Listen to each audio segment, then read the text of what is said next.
Hello everyone, my name is Guillermo Alcamado. Hello everyone, good day. Today I'm going to talk about the taxation during the Spanish period. This is a brief discussion of the revenues enjoyed by the Spanish government for more than 3 centuries of their occupation of the Philippines island. Only the silent features of the central or the insular revenue system that has historical significance were included in the discussion.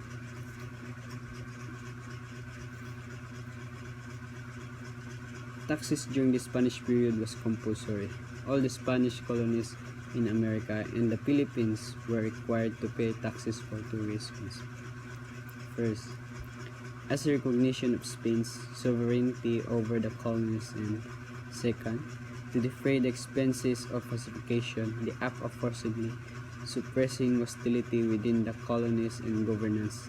Thereafter, several colonial laws on taxation were made by the Reality Supremo, Consejo de las Ninjas, or the Royal and the Supreme Council of Indies.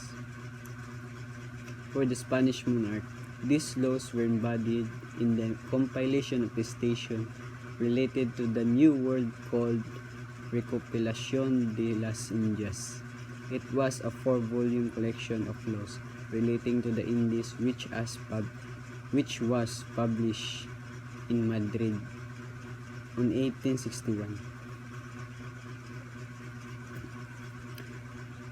Taxes during the Spanish period in the Philippines were the tribute, sancturum, donativo, caja de comunidad, and servicio personal.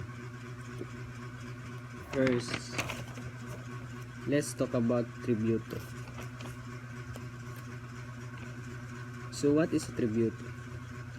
Tributo was a general tax paid by the Filipinos to Spain, which amounted to 8 reales.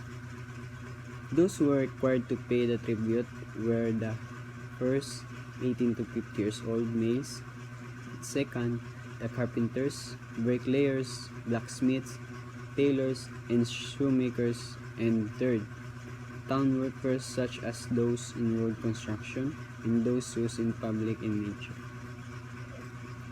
Second, sancturum. Sancturum was a tax in the amount of 3 reales. These were required for the cause of Christianization, including the construction of churches and the purchase of materials for religious celebrations.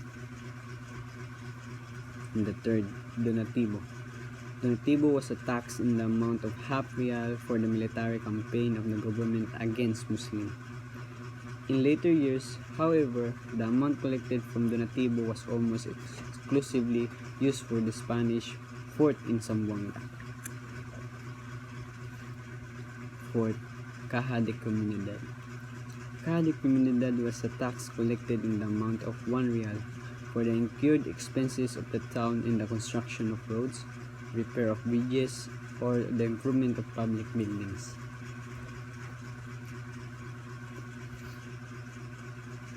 Fifth, servicio personal. Also known as polo y servicio, was a form of forced labor during the Spanish period in the Philippines. All able-bodied males from 60 to 60 years old were required to work in the construction of bridges, churches, and galleon ship. They were called polista earlier. The police were required to work for 40 days. However, the number of days was lowered to 15 days in 1894. Excuse me. As a result of the tax reform issue, to a royal decree, some of the police cars were brought to it to fight against Muslims. Others were brought in the Spanish expedition. The only way that a ballista can be freed from forced labor was when he paid a falya or a fine, but only very few could afford to pay. The fine that Resilios Cabeza de Barangay and the other members of the Princess Palya were exempt from the forced labor and palya. So, what type of tax is imposed during the Spanish period?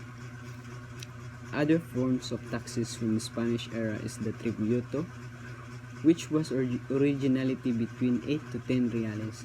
Forced labor, or polo y servicio, was also a network for tax payment eventually, with a cedula. Spain replaced tributo with cedula, which allowed to them to keep track of the people who could pay taxes. What is the government of the Philippines during the Spanish period? So, Spain established a centralized colonial government in the Philippines that was composed of a national government and the local governments that administered provinces, cities, towns, and municipalities. And that's all.